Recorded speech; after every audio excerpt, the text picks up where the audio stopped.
Hey guys, welcome to the Big Blue United podcast. My name is TJ. I'm joined here by Dan tonight as usual, and we got Big Blue United founder Ian with us today. How you guys doing this fine evening? Excellent. Doing great. Excellent. I feel good too. Yeah. We're glad to be back after taking a week off. We got that Super Bowl hangover. Just needed a few days to get our head on straight after that. What was a good game? It's a tough. Yeah. As long as it comes down to the end, that's all I care about. It's one a good game. I'm really a huge fan of those marquee games, especially the Super Bowl starting at 6:30. As an East Coast dad, that puts me in bed at the right time, and I'm not falling asleep when things get into the fourth quarter at 10:30. That's way past my bedtime. I could not agree more. As a father of two boys myself, that was so ideal. And honestly, I think WFAN and Craig Carton and Evan Roberts were talking about this concept too of games just starting in different time frames than they are from like the 1 and 4. If you could have the late PM games, the 4 o'clock games start at like 6 or 6:30. That's the ideal window for everyone, and primetime ratings will just explode. Yeah. Forget the family nucleus and having Sunday dinners together. This is perfect timing for, I was trying. I was pretty tired. I was trying to spend time with my family, and then The Rock started just yelling at me, and I was like, "Well, I guess you have my attention now." Did I do something wrong? That was the weirdest thing, and I love like the players didn't know it was going to happen. I don't know if you guys saw the video. I didn't know Joe that. Burrow, he's just like, "Is that The Rock?" It's like, what's he doing out there? That had me going. That's funny. Before we jump in and talk a little bit more about that, guys, please follow Big Blue United on Facebook, Twitter, Instagram. Follow Big Blue. Follow us on Twitter directly at BBU Podboys with a Z. Download that DraftKings app, and don't forget to check out pepperpalace.com for all your hot sauce and hot sauce related item needs. Going back into the Super Bowl, we didn't really have a chance to talk about it, like I said, because we took off last week. Ian, what were your thoughts on the game? Did you enjoy it? Anything special you want to mention? Or I did enjoy it. I thought after Odell scored that first touchdown, I thought it was going to be off to the races for the Rams, and then Odell gets injured, and the air just went out of the tires of that offense. It seemed like until the fourth quarter when, Cooper Kupp's the only one there doing anything, and the Bengals are leaving him man-to-man coverage on Eli Apple of all people.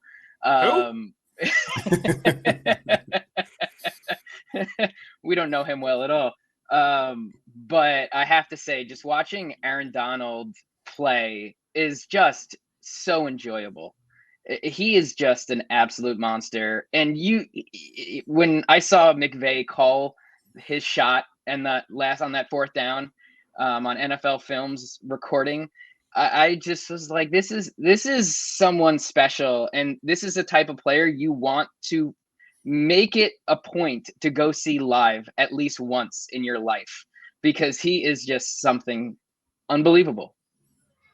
Yeah, he's a singular talent. Even from day one when coming out of the draft, and his size didn't match up the prototypical interior defensive lineman size, but his stats and spark and all that was just almost like unbelievable.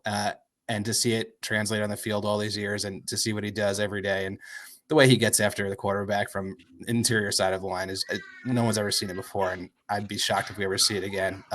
Just a rare combination of strength and tenacity.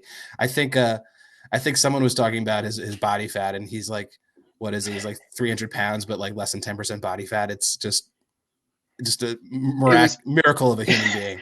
It was pretty clear in the parade that there's no body fat to be found on that man. Absolute tank. It's crazy how strong that dude is for his size. Like, could you imagine having to go up against him? I think that's why, they have 2 or 3 guys on him every play. Doesn't matter. It still didn't work.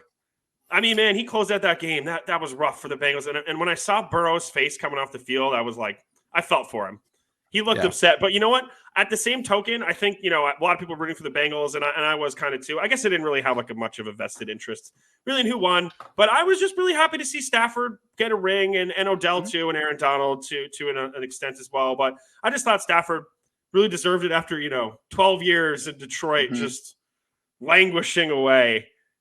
And it's just funny to kind of like watch this game from the outsider's perspective and see a really bad O-line that the Bengals had, because you can kind of put those parallels to the Giants.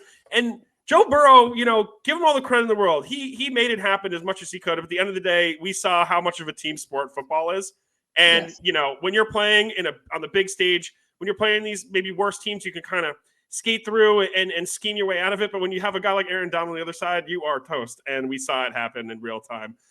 Great game. Yeah. I'm just happy we went to the end. I know a lot of people lamented it wasn't as good as the playoffs had been, but I think that just goes to show how good the playoffs really were this year. I love the product the NFL has. I think it's been getting better since they changed it, the CBA, which I think took a while for them to kind of get into guys being conditioned the right way with the changes in the rules and stuff like that. So I think the product is really great. And I think this year in totality kind of shows that. I mean, I know we're Giants fans, so it's hard to sit here and say things like that because it was particularly bad for us, but I think just in general, it was a great season. Fun Super Bowl. I'm looking forward to next year so much right now. And before we move on to kind of talking about the Giants in the news, I just want to know, Dan, do you think Matt Stafford's a Hall of Famer now that he won the Super Bowl? I mean, statistically, that's the argument, right? His numbers are great. Prolific passer, all the stuff he did in Detroit. I mean, I'm not poring over the stats or looking at historical stuff. I to be honest, I'm not a big Hall of Fame guy. I don't really care that much. I know that's a thing that a lot of people care about, and it means something to the players at least. But to me, I just enjoy watching the players play. I think he's in that region with a few other quarterbacks that we talk about. If he gets another Super Bowl ring, then he should be a shoo-in. But I don't think he's been so excellent for his entire career. He's been good, but he's had bad seasons. This is obviously the first time he's on a team that's got the right amount of talent around him. But I don't think he's a shoo-in. He's got a shot. Yeah, I'm right there. I think he is someone. His career is not over yet. So let's see what the rest of his career looks like, because if he ends up staying until, 40 years old and he's putting up numbers consistently during these next few years, it's going to be hard to keep him out. With that said, it's hard to put Phillip Rivers into the Hall of Fame and not Matt Stafford now that Stafford has a ring. Because while Rivers won a lot more in the regular season, he also had a great team around him. And Stafford didn't, and now he had his one shot and he wins. So let's see what the next few years look like. At least jury's still out in my opinion, but I think having the ring gives him at least a discussion now. Yeah, that he wasn't going to have prior. That Phillip Rivers analog is really good. Yeah. I mean, I think when you look at just his numbers, he's had a lot of good seasons. If I wrote this down correctly, it's in every season he started all 16 or 17 games, he's had at least 4,000 yards. One of those was 5,000 yards. Only one season didn't throw for 4,000 yards. Currently sits in top 15 in pass yards and touchdowns thrown. So I think I agree with that he's not in yet, but it's definitely a possibility in the future. He's got plenty of time, 34 years old. Brady played for 22 years. Peyton played for 18 years. Breeze played for 20 years. Favre played for 20 years. I think he could easily jump up there and maybe have a chance to win another ring if they can have some semblance of keeping that team together, since there's not really much going on after all these guys leave because they have no draft picks for I don't even know when their next first round pick is. I think it's 7 seasons or something like that.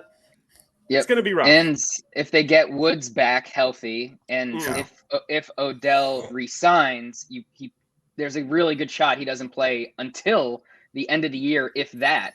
Yeah. Given his ACL, but we'll see. Time will tell. Another thing I want to give Stafford credit to is that he was quarterback in the 2 best seasons a wide receiver had in NFL history, which is kind of a cool thing. True. Yeah. That's true. which brings me kind of into our Giants conversation here. And I just want to ask Ian for your take on this. If Matthew Stafford is on the fringe of being a Hall of Famer, is Eli Manning a Hall of Famer right now? He's a lock.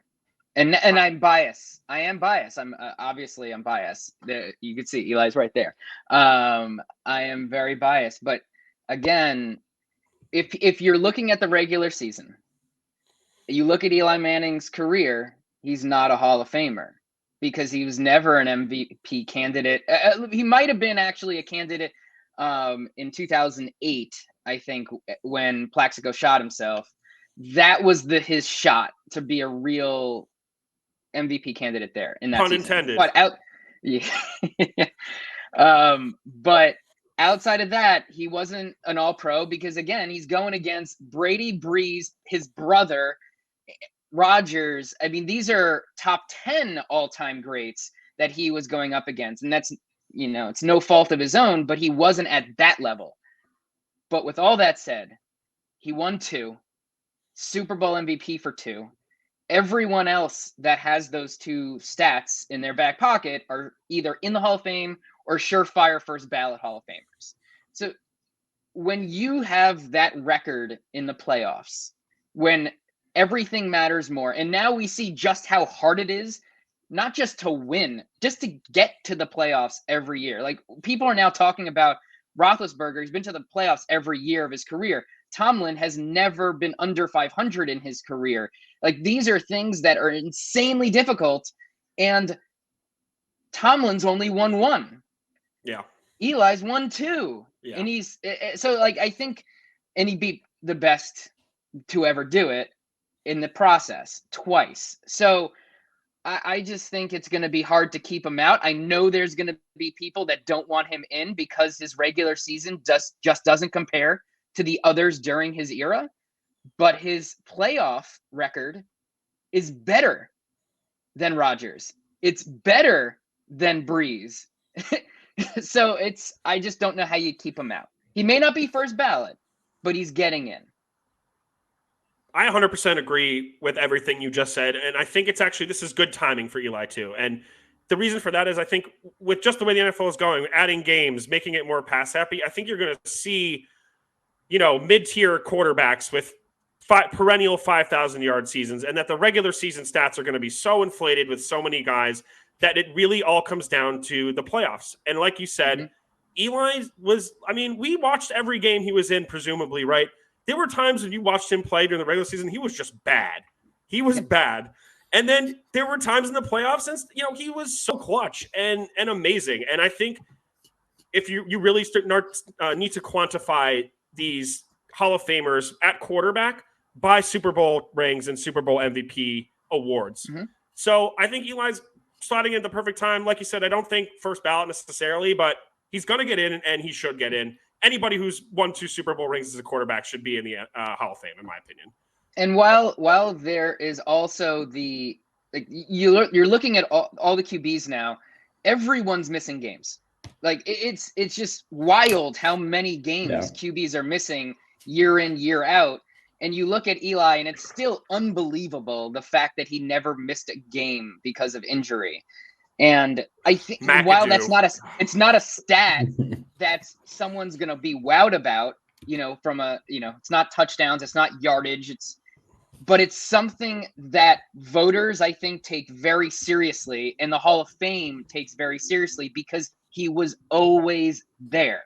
And you could always rely on him no matter what. Bleeding doesn't matter, he's playing. And that's something that I think Giants fans have always loved about him. And now that we see Daniel Jones missing games every single year to start his career, you just never valued enough until it's gone. 1,000%. Yeah, that the iron horse of the QB position for so long. I think if you were to ask me right after Eli retired, I think I might be a little more skeptical about him making the Hall of Fame. I think as time wore on and sort of you feel the impact of his loss on the team and everything that he did, whether that's intangibles or his performance in the field, I feel like it's becoming more and more clear he's going to be in the Hall of Fame one way or the other. But like TJ said, it was always a roller coaster, I think, with Eli. Nothing was for granted. It could be taken for granted. He could have a top 5 level, quarterback in the NFL week, followed up by, how are you on a roster the next week, for a lot of his career. And the whole, like, there's a lot of people that were talking about the Hall of Very Good when referring to Eli Manning. That's all well and good if you want to talk about his regular seasons. Fine. But his playoff record speaks for itself. Yeah. He has, it's just, and you look when he's won both Super Bowls and his TD to interception ratios, they're unbelievable. Yeah. And his yardage is still the most passing yards of any QB to ever win a Super Bowl in a season when you combine the playoffs in there. So like he has all the numbers. He's top 10 in all the categories you need to be top 10 in. Even if you're not an MVP or all pro, it's just a matter of when at this point. I think in those playoff runs too, he had some real marquee games, like superhero games, like, outside of the Super Bowl itself, that the game against Green Bay in 2008 and the 49ers game in 2011, like that, I was thinking about that 49ers game recently. That was one of the most intense, brutal football games I've ever seen. And I mean, he held it together and they got through that somehow. But they were truly epic victories in that run. There was nothing easy. And you look at Stafford this year. I mean, yeah, he lost Odell in for the whole second half and part of the first, but he had Odell, he had Cooper Kupp. Those two players were more talented than any receiver Eli had. I mean, obviously Eli had Odell for a while, but in the playoffs, Plax, Nix, Cruz, all of them are fantastic players for the Giants during those runs, but none of them are in the stratosphere of those two when you look at it from the big picture. Like, they're not Devontae Adams that Rodgers had. It's not Harrison, Wayne that Peyton had. It's just different. What Eli just took it to another level in the biggest stage. It's funny you say that too, because people always want to say that, oh, well, he had a great defense and it wasn't him. And then I don't know if you guys saw the article that came out on Giants Wire, like yesterday, we're basically just saying he had the worst supporting cast in history of a Super Bowl winner for the second Super Bowl he won. People will still say it was the pass rush, though.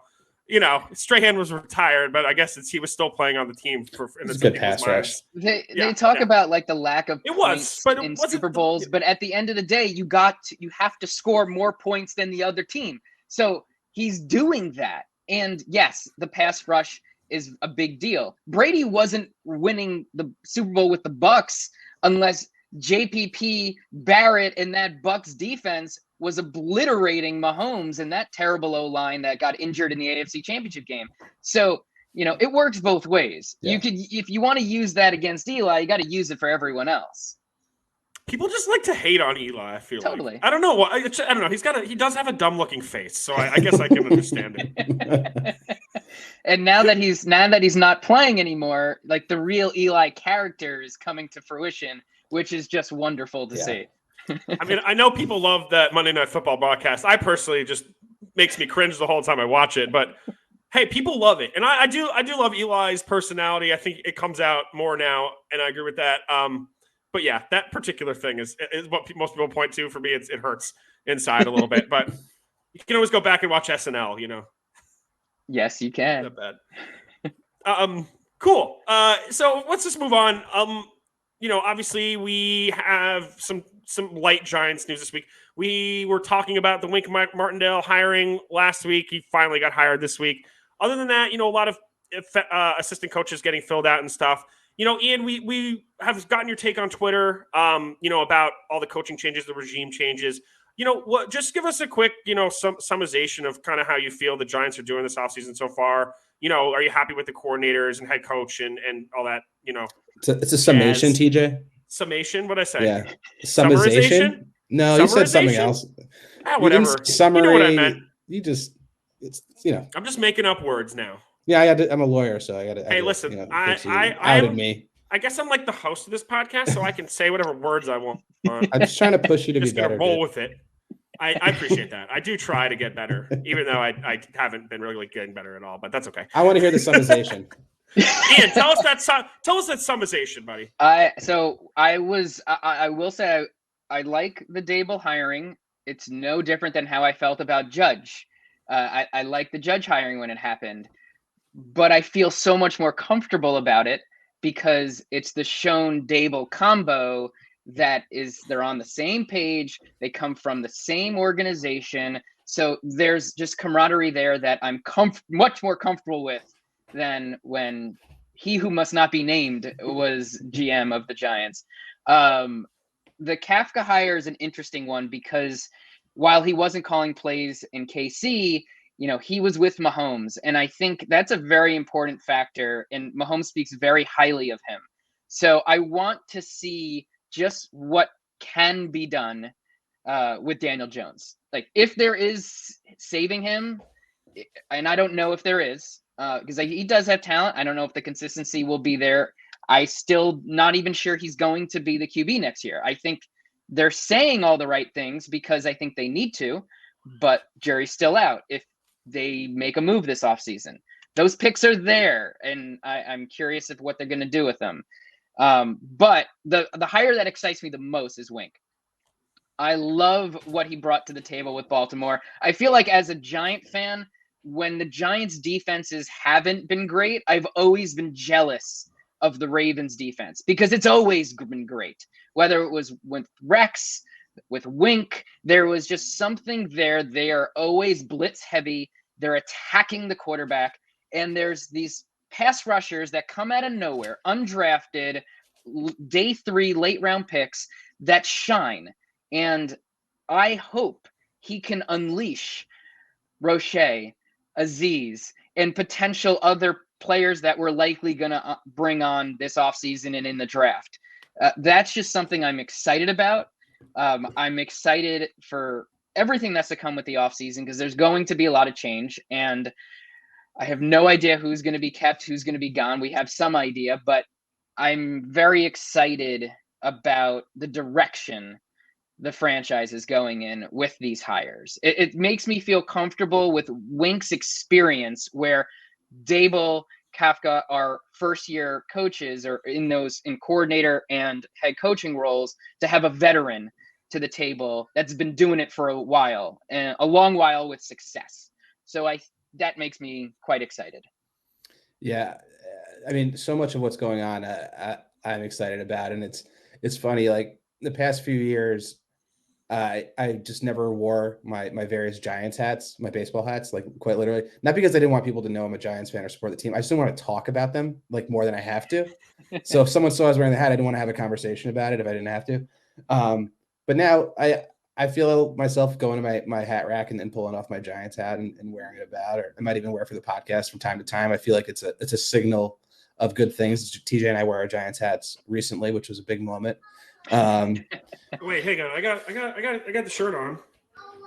It's like really old, super old shirt. It's like camouflage Giants gear. You have black on black Giants hats. No, this shirt is just old as hell. It's beat to hell. Yeah, it's a good shirt. Well, I was gonna buy one of those like jersey shirts with Wayne Gallman's name on the back, and then they didn't re-sign him. So, ball man couldn't think of a player I really liked besides Gallman. You're not the only one that said that, by the way. I've heard that from a variety of Giants fans, and I'm really hoping that changes this year. I'm sure it's available. I really do. I would love to buy an Aziz jersey one day. If he ever gets a second contract and earns that, I'll buy the Aziz jersey immediately. I'm not buying anybody's jersey on a first contract ever again. Yeah, I actually have that rule myself. Now, my kids, it's a different story. They both have Saquon jerseys. They've both had an Eli Manning jersey. So there's differences for myself and for my kids, but I'm right there with you. Eli, you could wear forever. That's a great jersey to have. Your kids are too innocent to have to put these like safeguards around their emotions that you do with these very complicated contingency plans. But that's the beauty of childhood, I guess, really. It's good. You know what a good one is? I'm podcast regular Nick who's on here. His son is I think 7 or 8. And somehow like became a Panthers fan. And he's like very upset about it. Like I guess like he played flag football and they like make each team like an NFL team, and his team was like the Panthers for like a couple years. Boy.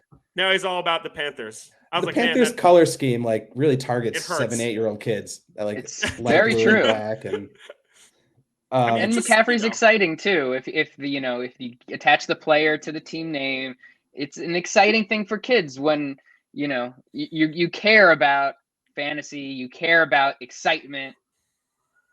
yeah. I- Yeah, the I'm- Carolina Panthers are a great team for kids, but if you want to be an adult, you can be a Giant fan. Exactly. You know what heartache means. Well, my Yeah. daughter just thinks football is called Giants, so everything's good. We're watching the Super Bowl. She's like, "Oh, go Giants!" I was like, "Sure, Yeah. you're getting there. Clearly a great You're dad. getting there. It's perfect. It's working out." What were we talking about? Wink I was Martindale? I was trying to segue into how I felt about the Giants in the wake of everything. We've been talking about it so much, especially Shane coming in and Dable. We went over that to great extent in previous pods. Just continue to love everything I hear from Joe Shane about how he's approaching the offseason, how he's analyzing players, who's on the, who's tradable, who's not. Everyone's tradable. How they're looking at draft picks. We can trade our draft picks. We need as many shots as we can at this board, which is perfect for a team that is bereft of talent. And I was really psyched for a lot of the assistant coach hires. I do like the Kafka pick just from like the very base instinct level of like, oh, let's combine Andy Reid's offense with Dable's, Bill's offense. Interesting. I don't know. I can't remember where I saw it, but there's some talk coming out of KC related to Bieniemy and Andy Reid and Kafka and just some turmoil in there about play calling. So it's not so rosy in there. I think there's a lot of arguments. I don't know if Pat Mahomes and Bieniemy have a great relationship from these reports. So who knows what's really going on? Andy Reid casts a large shadow over there as far as how the offense is run. But I think having exposure to Andy Reid's offense and Patrick Mahomes and his evolution as close as Kafka did is going to be great. And he said a lot of interesting things as far as developing his system and creating it to tailor it to the players, which is everything you want to hear. And there's no way it's going to be like Jason Garrett's offense. So that already makes me happy.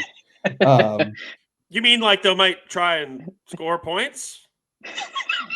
I mean, listen, we're not playing for punting position. I don't think, but the what's funny? go ahead. Yeah, go ahead. I just want to say something about Mahomes and Andy Reid. I think I saw like a mic'd up on the Pro Bowl where Mahomes is talking to Max Crosby, and Max Crosby was "Is Andy Reid a cool guy to play for?" He's like, "Yeah." He's like your uncle, man. He's really cool, but then like you don't want to let him down because he'll get real disappointed in you.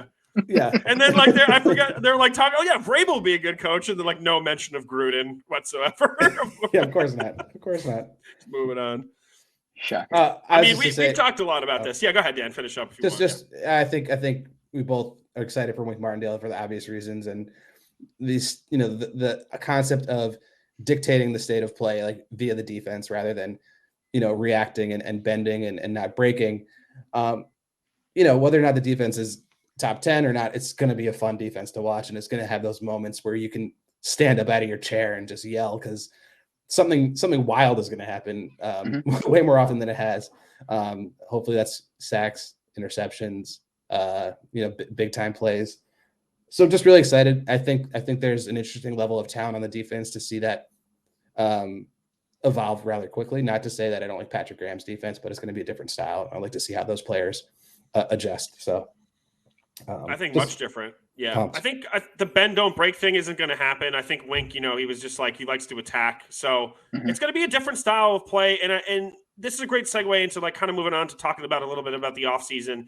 Because I think Wink's defense sort of requires a little bit more pieces, necessary pieces they be granted. Not to say that he can't or isn't going to be able to do what the guy on the roster now.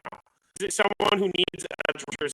And he's still a top 15 corner, still borderline Pro Bowler. He had a much better year than people give him credit for. And I think there's no reason why we shouldn't be able to get like a third, at fourth, the worst for him. And I don't know if, playing Madden GM myself, I would do anything to package him with like a Logan Ryan in a trade, probably to the Raiders, bring him back to Patrick Graham, because right now Logan Ryan, I think is an issue, not just for his on-field play, just week over week, it was just getting worse. And I love Ryan as a leader for this team, as a person. He's an unbelievable human being, but he just can't be the everyday starter anymore, and his cap number is too high. The problem that we have is that you can't release him because of the restructure that they made with his contract. Zero Shocker. money. You get zero money. You get nothing back and nothing to gain. But if you can trade him for you trade him just to move the contract at this point, if it's a 7th round pick, or it's packaging him like with Bradbury. NBA kind of style deal there. Whatever it takes to get the contract off the books, because I think you save over $9 million in cap space right there. Between the two of those players, you're over, I think it's over $21 million in cap savings, which is halfway to the $40 million that everyone has been saying is the number that Joe Schoen is looking to get to. So that would solve a lot of issues right up front, and we know Rudolph is likely gone. Riley Dixon's likely gone. I'd be surprised if Booker's back, even though he had a very good season for the Giants. But if they're keeping Saquon, which I do think they are, you can't keep Booker at that number unless it's a minimum salary. Like if he just restructures his contract, takes a big pay cut, even with that solid year, I don't think he's back. And then it's just, what do you do with Shep? And I think Shep is likely gone, but I would prefer, and again, most Giants fans probably just want him gone. I still love Shep. He's the longest tenured Giant on the team, and I hope they can find a way to just get him to agree to a pay cut, maybe some incentives, that hard to reach incentives, to help get some of that money back, which he likely wouldn't get anyway. But I think he's a positive influence on the roster, and knowing that he can't play a full 17-game season, and you're going to take that into account. But if you can lower his cap number enough to fit him into this offense, he will provide enough value. But I think it's unlikely. So I think that's kind of where my head's at. But trading Logan Ryan is the biggest piece of this puzzle. Without that, there's going to be much bigger moves that I'm not going to probably like as much. Those two contracts, though, that are out there and are probably just a red flag for Joe Schoen are Galladay and Leonard Williams. And I think Leonard Williams is 8th highest non-QB contract in the NFL next season for 2022. And that's just a big problem. As much as I like Leo, and I think all Giants fans like Leo, he plays well. He's just not an all-pro. He doesn't play to his contract. We knew that wasn't going to happen. So I don't know if he's going to touch those, because that's a much harder trade to make happen, but we'll see.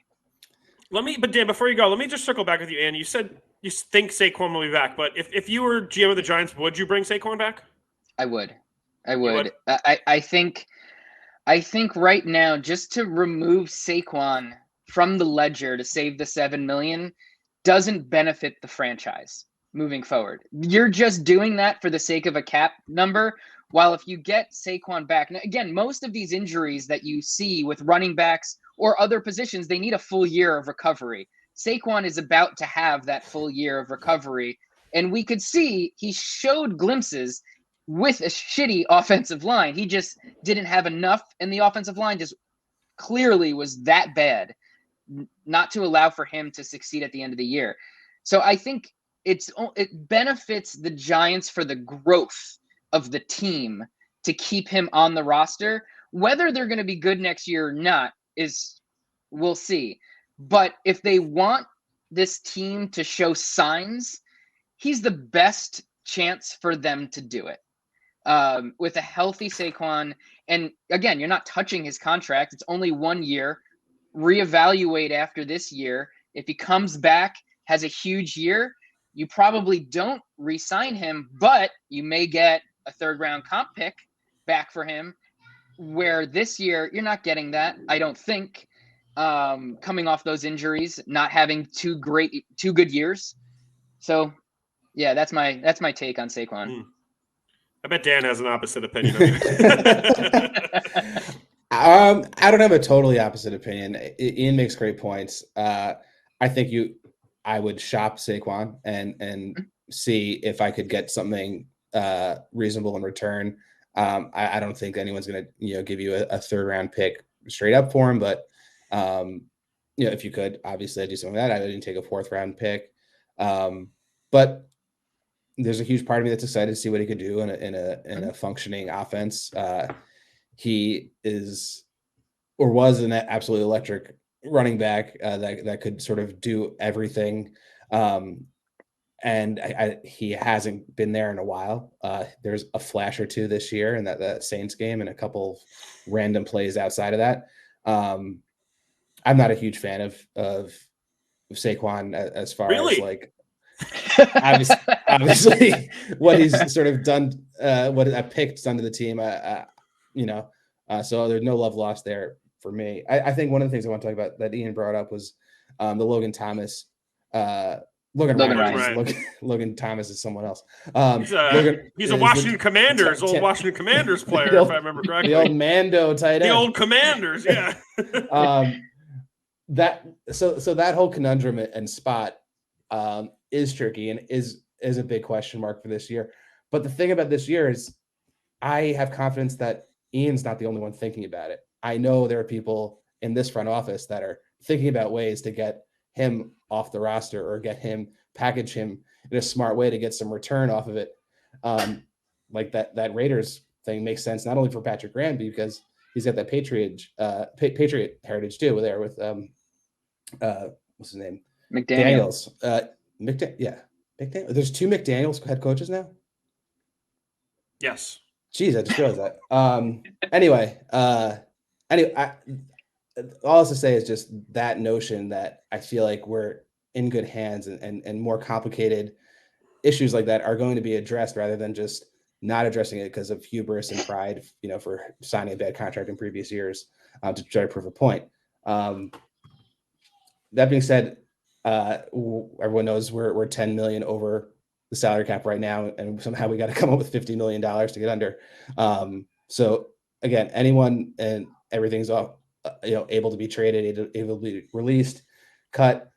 I think TJ would agree, but we love Sterling Shepard and would love to keep him on the team. I think, again, despite his awful injury history, I think in a good offense, he would be a great, maybe not second option anymore, but a solid contributor, possession wide receiver, move the chains, can get you, pieces of yardage and as a third option. And it's just, just been a true, classic sort of Giants wide receiver in the vein of like, I don't know, not the same player, but like those names like Ike Hilliard or Steve Smith or stuff like that. So I love Shep. If we could keep him, that'd be awesome. Yeah, I don't think it's going to happen, but I just want to go to and we'll go back to what you were saying about like kind of this approach to the offseason.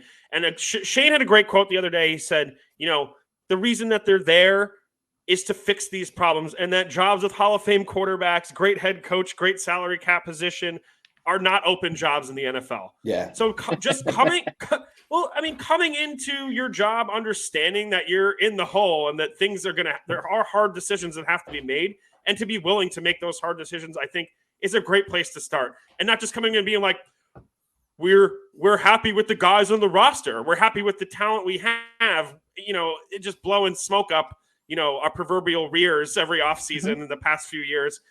So that's a great, refreshing thing to hear. And just to, you mentioned, a couple of the players as well.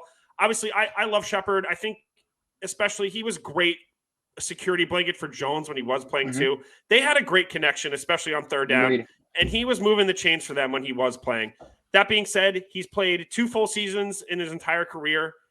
His cap hit is $8.5 million. And by moving on from that, you save it all. There's very little dead cap money involved. So as much as I think as we want Shepard to stick around, I just can't see that happening. It's a big chunk of money, especially you have 2 top 10 picks. That commands a lot just for your rookies in terms of the money you're going to need for the salary cap. I mean, there's a lot of guys I think that are obvious to me. Kyle Rudolph, 21 catches, 230 yards, and 2 touchdowns in a 2-year, $12 million deal. Bye. That veteran leadership, TJ, the locker room presence. Oh, God, get out of here. Riley Dixon is not a good punter. He's like very overpaid. They already brought in a guy to compete with him. Just sign an unrestricted free agent like after the draft. Great. Nick Gates is a name that comes up, which I hate to say that he shouldn't be on this team, but he probably shouldn't. You just don't know what you're getting. The cap hit is a little bit high for what he brings to the table, and he might never play again. You never know. I know we want to see that, Soybert sort of situation where he gets a horrific injury, comes back and just crushes it on the line for a couple years, but I don't, that's such an up in the air thing to do. And when you're in such cap hell that the Giants are in right now, it just seems like a hard sort of, I guess, loyalty luxury sort of thing to do for the team. Yeah, I think there's no if you're a Giants fan, you love Nick Gates because he's a tough SOB. Everyone, yeah, he plays the game the right way, but at the end of the day, he's injured. Serious injury. I think it's like 5 or 6 surgeries now. And we saw him working out. There was a video posted about him doing that, and a lot of Giants fans think he's going to be back. Think he's going to be back week 1. I'd be shocked if he plays next season. Agreed. Shocked. Mm-hmm. And you can't, even if, let's just say best case scenario, he's on the PUP to start the season and he's there for the second half. Can you really rely on him to be the same player he was in week 1 of last year? The answer is no. And if you say yes, you're kidding yourself. You're lying to yourself just because you want him to be the same player. So the real best case scenario to have the same Nick Gates we had in week 1 of last year is a year from this upcoming season in 2023. So it is going to be a hard pill to justify keeping him on the roster at that number. Now, if he takes a pay cut, that's a different story. Or a restructure because they believe in his future, different story. But I agree. I think he is someone they have to seriously think about releasing just based on the cap hell that we're in and his situation at hand. And it just sucks for him, but it is what it is right now, unfortunately. Yeah, we haven't brought up Blake Martinez at all. In my mind, a great candidate for a restructured contract and someone who might agree to take a pay cut coming off, an ACL, which is a big injury. Or is it Achilles or ACL? I don't remember. Either way, it's a big injury for him. I would love to see him in Wink's defense, and I think he's a better pass rusher than people realize. Not to say that Wink Martindale only rushes the passer. He does other things, but I just, I feel like Wink has always kind of had like a stud middle linebacker. Not to say Martinez is a stud, but he's definitely at least, reasonably good starter in the NFL. Ian, what do you see going on with Blake? Do you want him back, or you think he's going to be gone? I didn't even consider him as someone that I would release. Now, if you can restructure his contract, if you can't move Logan Ryan, it just starts to take on a new life of its own, because then you have to start doing things you really don't want to do, which may include moving on from Blake Martinez if he doesn't agree to either a pay cut or a restructure. But Giants fans seem to forget he was the heart and soul of this defense. I don't know if people want to admit it or not. He was the team captain. He was the leader of that defense. When he went down, it took weeks. It took almost 6 weeks for that defense to come and find its own again because of his loss. And when he was playing for like that 3-year period between the Giants and the Packers, I think he was the leading tackler in the NFL during that time frame. So it's not like his talent is gone. He is a very, very good player, borderline Pro Bowl player, probably not a Pro Bowler, but he's right there. And he's the type of player you want on this team. So if you could find a way to make it work, he's someone that I think is valuable not just next year, but the year after as well. It's just finding the right contract situation that, everyone's comfortable with. And given that he was injured, maybe they can take something off of that to help the team. But he is not someone that I would want to move on from. Mm-hmm. Anything to add there, Dan? Yeah, no, I agree. I feel like he contributed a lot, and when he was inserted into the Giants defense, it changed things dramatically. It seems like an undervalued position in the current NFL, like the middle linebacker position. I think it's crucial, and when you have a deficiency there, it shows up in a lot of different ways. I don't know why I can't get this out of my head, but I don't know if you guys used to read up on the Big Blue View message boards with the Beezers, the linebacker brigade of the message board, just people that clamored to have like the best linebackers possible in every draft. I feel like they'd be really down on losing Blake Martinez. But I will say in the I do probably like 5 mock drafts a day. It's this weird just like OCD addiction I have at this point, especially with the fantasy of having competent people in the front office. But there are a lot of interesting linebacker prospects in this draft. Not to say that I think they could play at Blake's level right away, but very athletic, very a cool variety of players. Middle linebackers that can cover, middle linebackers that can thump. So I always feel like we trade down a little bit, we get some extra, 3rd, 4th round picks. There's a lot of deep talent at the middle linebacker position. But I'd love to see Blake. I do think, as you mentioned the draft, and when it comes to linebackers, and Giants love drafting linebackers in the first round, as we know, not in the first round. Banks, not since Carl Banks. Yeah. So, and I think with Blake, he's someone that if you have him, you don't worry as much about Tay Crowder or Jalen Smith if you bring him back next to him. Where a lot of people like Tay Crowder, I think he's a backup in the NFL that's been starting, and I don't think he's that talented, to be honest. I think he's a good special teamer but he should be playing more specials, focusing on that rather than having the headset at middle linebacker. But if you have Blake, you don't have to have that big of a concern. If you move on from Blake, middle linebacker is going to be just one of those massive needs with the O-line and pass rush. And if you move on from Bradbury, you have cornerback 1 right there with it. So you just open up a huge hole. And as much as I love Devin Lloyd to come in here, who's one of my favorite prospects in this draft, I'd much rather him come in next to Blake. Yeah. And I feel secure about what the inside linebacking position would look like next season.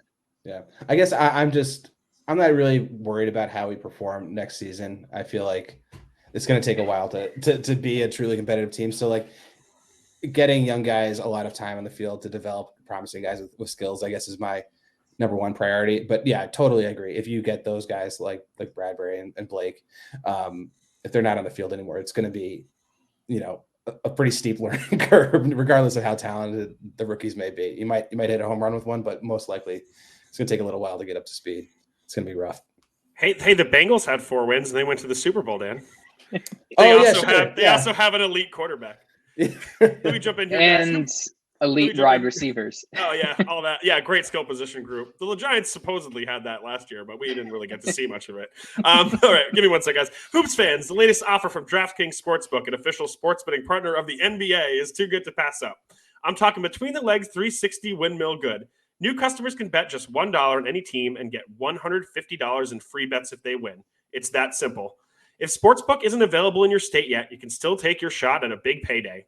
Everyone can play for huge cash prizes with DraftKings daily fantasy basketball contests. DraftKings is giving all new customers a free shot at millions of dollars in total prizes with their first deposit. Download the DraftKings Sportsbook app now. Use promo code TPPN. Bet just $1 on any NBA team and get $150 in free bets if they win. That's promo code TPPN at DraftKings Sportsbook, an official sports betting partner of the NBA. 21 plus. Minimum age and location requirements vary by jurisdiction. See DraftKings.com/sportsbook for full list of requirements and state-specific responsible gambling resources. Void where prohibited. Minimum $5 deposit. Gambling problem? Call 1-800-GAMBLER. In Tennessee, call or text the TN Red Line, 1-800-889-9789. In Connecticut, call 888-789-777 or visit ccpg.org/chat. In New York, call 877-8-HOPE-NY or text HOPE-NY. Woo! You know what? I thought that was a fitting ad read because last time Ian was on, the pod was called "We're a Knicks Podcast" now. So here we are again doing a basketball thing on our football podcast. Did you guys Let's not talk about the Knicks. Did you guys do any betting? No, definitely not. Did you guys do any betting on DraftKings for the Super Bowl? I did. Any crazy parlays?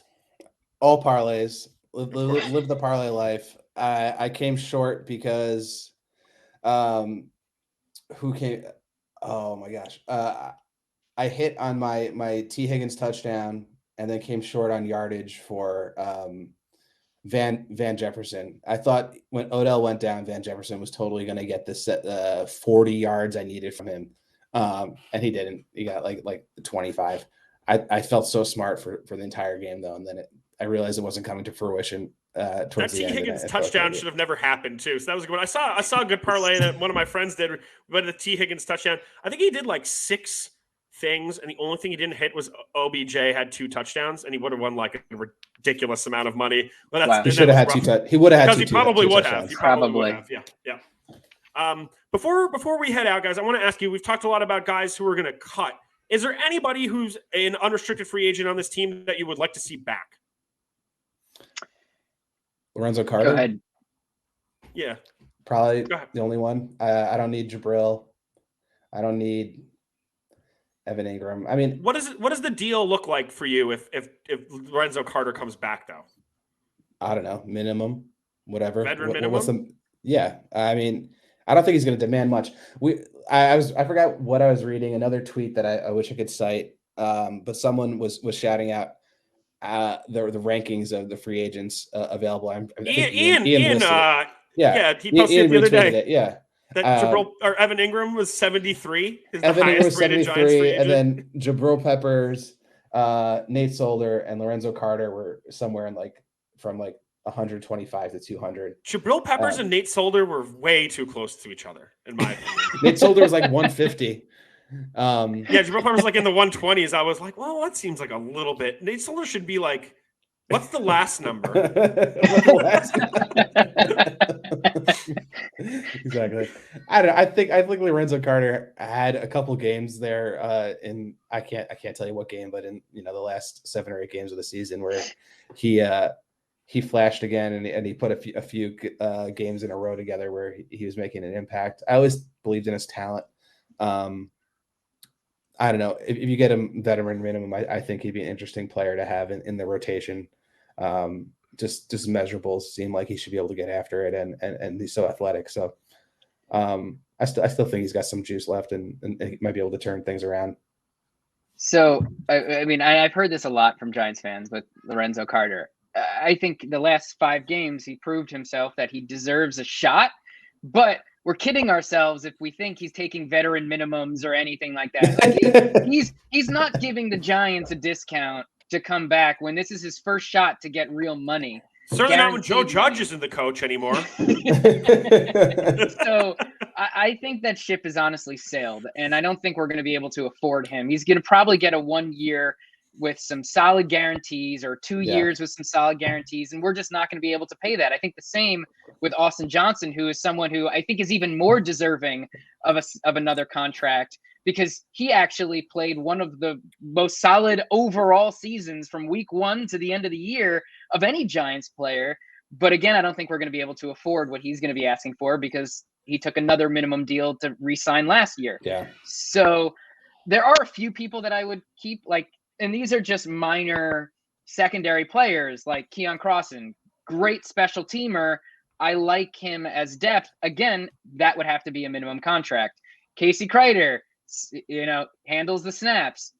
If your minimum contract, keep him. He didn't screw up a single snap last year. Those are, those are valuable. Good metric. Eli Penny is someone who finds a way to survive every year. Wouldn't be shocked if he survives again. And he's actually someone who I happen to like more than most because he moves the pile more than anyone else that I've seen on the Giants roster over the last maybe decade. He just finds a way to get those first downs, and he doesn't get a lot of shots. But again, cheap, minimum contract, good depth piece. Outside of that, definitely not keeping Hernandez. But I will tell you that if Will Hernandez finds an O-line coach that can unleash what everyone thought he would be, it really wouldn't surprise me if he has a solid rebound season like we've seen with a bunch of former Giants leaving from the O-line like Pu, Flowers, and others. Outside of that, though, Billy Price is probably the only vet I would keep, and that would be a minimum to be a hopeful backup center. But it wouldn't shock me if he's the starting center next season if they retain him, while a draft pick likely we have from a day 2, day 3 is getting up to snuff. I think there's too many starting holes to fill on that offensive line in 1 year, where I think some cohesiveness, even though it's not good cohesiveness with Billy Price, might be valuable, especially since Jones does know him and he knows Jones. Like, if we're really moving forward with Jones this season, you may as well have someone who understands what he's all about.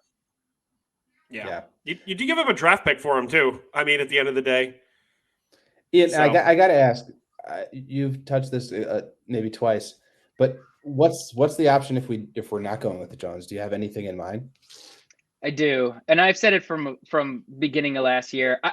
I do believe the Russell Wilson possibility is there. I really do, and I know no one believes it to be true right now, but I think he wants to be here. I think Russell Wilson wants to be here. And the whole concept of the fact that he's about to be 33 years old, honestly means nothing to me. The guy has missed 3 games in 10 years. He's had 1 losing season in 10 years. And all he does is produce. And his offenses over the last 3 years are honestly on par with the Giants. Outside of those receivers, that O-line is god-awful. His running backs have been terrible up until this year. They just happened to show out this year. So I really do think that could be in just something that they're going to consider. Whether it happens, I don't know. Because I think there's going to be a lot of teams that are going to be clamoring for him that will put up more draft capital than we will.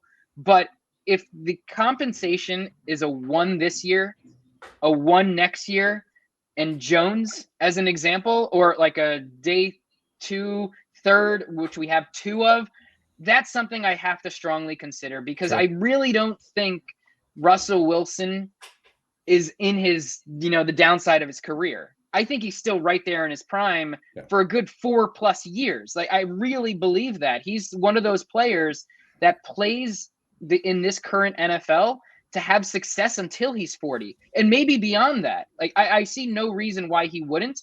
And he'll take 1 year of mediocrity next season with the Giants to have those next 3 or 4 that I think would have obvious potential with him and this now new regime to support him. It just hurts me, like, to think about giving up a first or potentially 2 to 3 first-round picks if you want to look at what the Stafford deal looked like. It's a lot. There's so many holes in the roster. I mean, if we look at Seattle last year, they didn't win a lot of games. They didn't make the playoffs. I just don't see how bringing in, one guy. I realize his quarterback's the most important position on the field. He's been a great one his whole career. He is not over the hill. He still has a lot of time left to play great football. I think it's more my own like personal preference that I want to see the Giants really rebuild from the ground up and not just kind of reach for the stars here right away.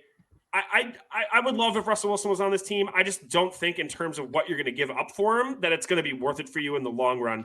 And I think the last thing the Giants need to do is handicap themselves by trading away. We're in a position right now where the roster can, kind of have a lot of good building blocks, potentially 2 blue chips on both the defensive and offensive line in the first, 5 and 7 top 10 picks. To me, I think that's more important. Build from there. Bring in a tried and true kind of mid-tier veteran to back up Jones and see what Jones has got for a year.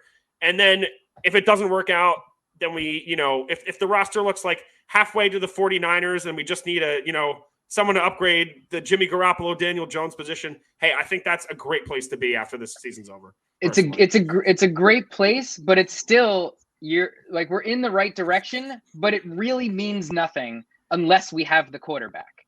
And that's the one big reason that just keeps me coming back to someone like Russ. I'm not looking at Rodgers, who's at the 1, 2, 3 years left at most.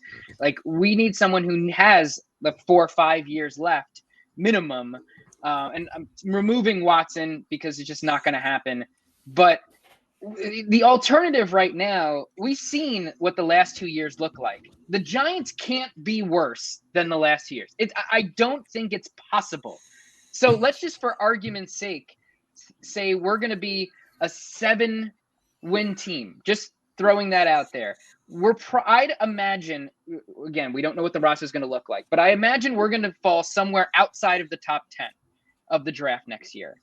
And when you're outside of the top 10, and you want one of these top 2 or 3 quarterbacks in a QB-heavy draft, you're going to give up the same compensation you were going to give for Russ.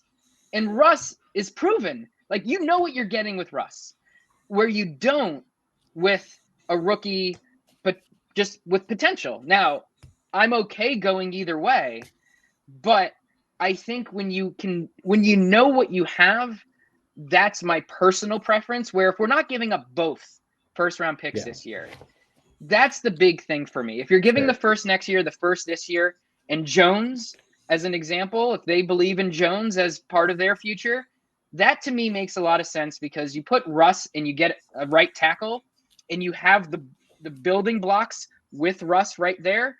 You just open up the entire roster, where Golladay makes sense now. Got a lot more sense. Now, again, then it changes the entire approach of the offseason too, because you have to make all the salary cap work with Russ, but you can restructure Russ when he comes in, because he would get a contract extension, which could lower his cap number this year substantially, so that you could fit everything in the way you need to. And he's someone you would build around. Again, I don't think it's going to happen, but that's just something I do believe makes sense, even though he's now in his mid-30s or early to mid-30s. It worked for the Rams. The only thing I think is that but really, we don't have Aaron Donald. The thing about the Rams is I feel like in 3 or 4 years the Rams are going to be perpetually in last place in that division, because you got your ring, that's all well and good, but in my mind I'd rather build for a more sustainable future. And if that means like you said, we're probably going to have to trade draft capital. It's a really good point to move up in the draft. But if it gives you 20 years of a guy and you take a risk, as opposed to 6 years of a guy that you don't have to take a risk, to me, I think that the taking the 20-year risk is better in my mind, at least where this team is at now. That being said, if Russell Wilson was on this team tomorrow, I would be thrilled.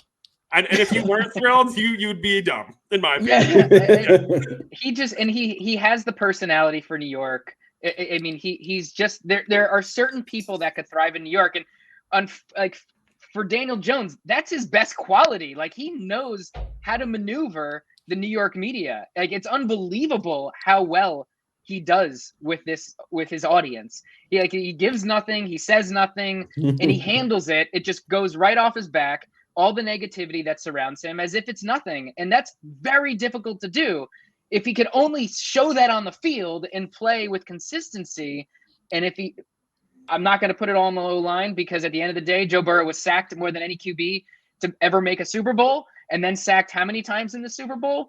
So, we'll see. Yeah, exactly. And lost in the process. So, I think Russ is the one guy to me that I would go after if we don't have to mortgage everything. If it's 1 first in the future and we have 9 picks this year, it's 1 first, Jones, that's where my head's at. If they're asking for substantially more, then we're mortgaging the entire future, and I'm just not going to do that. Yeah. I'll go the route we have right now and just rebuild from the ground up, which I'm comfortable doing as well. Absolutely. Anything else tonight, guys? All right. Thanks for listening tonight, guys. Ian, thanks for coming on, hanging out with us, Ian. While Colin is out gallivanting with his guitar in California. Loves to gallivant. Always seems to be out gallivanting with a guitar somewhere. Please follow BBU United Facebook, Twitter, Instagram, guys. Follow us at BBU Podboys with the Z on Twitter. Don't forget to download that DraftKings app and check out pepperpalace.com. Thank you for listening tonight. Have a good one. Thanks, Ian. Peace.